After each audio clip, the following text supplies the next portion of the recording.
Olá pessoal, nesse vídeo eu vou falar um pouquinho sobre os requisitos para poder se qualificar para o visto de investidor E2. Eu acredito que esse conteúdo seja o que as pessoas mais buscam saber no início e é bem interessante para que você saiba, caso tenha interesse, o que precisa ser feito para poder se candidatar para o visto, enfim, se você atenderia aos requisitos. Primeiramente, como eu já até comentei no primeiro vídeo, é preciso que o solicitante do E2 tenha a nacionalidade, a cidadania de um país que tenha um tratado comercial específico com os Estados Unidos. E são 80 países no mundo e, infelizmente, o Brasil não é um deles. Porém, muitos brasileiros possuem dupla cidadania de um desses países.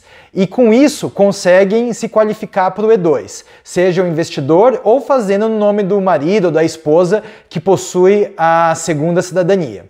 Aqui agora na tela, no vídeo, eu vou pôr rapidinho por alguns segundos os 80 países que possuem esse tratado com os Estados Unidos. Daí é só você pausar e ver se eventualmente possui a nacionalidade de algum deles.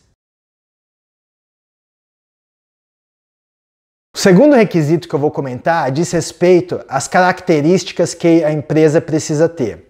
Basicamente, ela precisa gerar lucro através da comercialização de produtos ou serviços. Ela precisa ser comercialmente ativa. Então, investimento em ações, investimento onde você tem uma receita de aluguel, ou seja, investimentos passivos, eles não se qualificam para o E2. Outro ponto importante é que a empresa precisa ter a perspectiva de gerar lucro suficiente para a família do investidor se manter nos Estados Unidos. Obviamente, isso não precisa acontecer logo que se inicia as operações da empresa, né? A grande maioria das startups levam tempo até atingir o ponto de equilíbrio e depois começar a gerar lucro. Isso é completamente aceitável, mas é preciso que haja essa perspectiva ao longo dos anos, bem como é necessário que haja a perspectiva da geração de empregos para americanos. O último ponto que eu gostaria de falar no que diz respeito à empresa é que ela precisa estar em operação ou em vias de começar as suas atividades quando se dá a entrada no visto E2.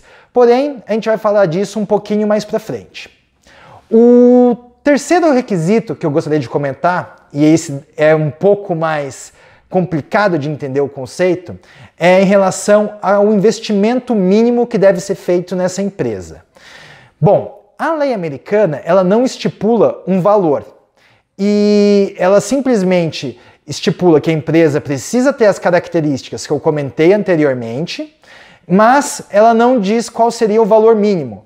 Então, o que acontece, a recomendação de vários advogados é que considere-se negócios a partir de $100 mil de investimento. Por quê? Uma empresa que se invista menos que isso, é muito difícil que ela consiga atender as características de potencial de lucro, geração de empregos, de uma maneira que as chances de sucesso sejam grandes. Então, embora não haja um valor específico, esse é o valor recomendado para se ter como referência. Porém, para se solicitar o E2, é necessário apresentar um plano de negócios. Então, eventualmente, por mais que se invista um valor maior, vamos supor um exemplo, uma pessoa quer construir uma mega indústria com equipamentos caríssimos, barracão, uma equipe grande. Se eventualmente no plano de negócios ela estiver disposta a investir $300 mil, por exemplo, dificilmente ela vai ser aprovada por E2, porque o oficial de imigração pode entender que aquele valor é insuficiente para o negócio ter um sucesso, ou que é um disparate muito grande pelo que se tem, pelo projeto que se tem.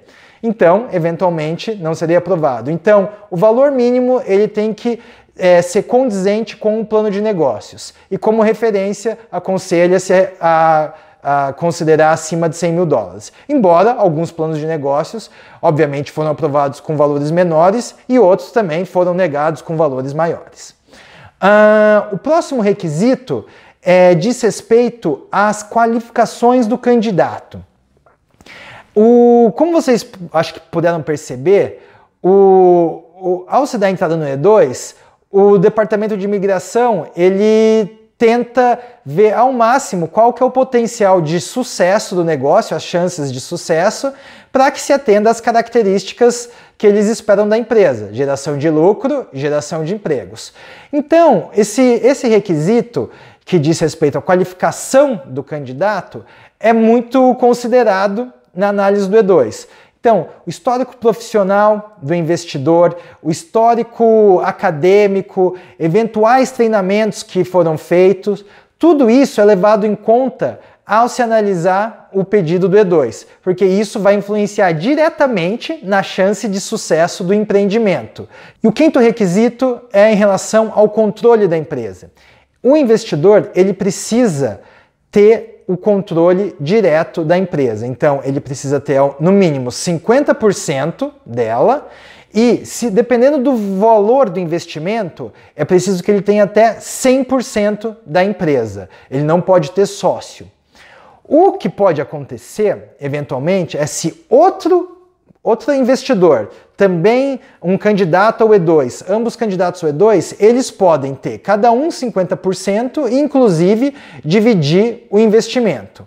Mas, como via de regra, é bom considerar que o investidor precisa ter 100% do negócio, dependendo de quanto vai ser investido. Então, o governo americano ele estipula por faixas de investimento qual o percentual mínimo que o aplicante ao E2 precisa ter. E o último requisito é em relação a demonstrar a origem dos fundos que estão sendo investidos nos Estados Unidos. Então é importante comprovar para o governo americano que aqueles fundos pertencem ao investidor e que eles foram adquiridos de maneira legal. Então é isso, pessoal. De uma maneira geral, esses são os requisitos para poder se qualificar e aplicar para o visto de investidor E2. Espero que vocês tenham gostado. Novamente, eu peço para vocês comentarem embaixo dos vídeos, compartilhar esse conteúdo com quem vocês imaginam que pode gostar. E no próximo vídeo, eu vou comentar um pouquinho das formas de se dar a entrada no visto E2, ok? Nos vemos lá. Um abraço!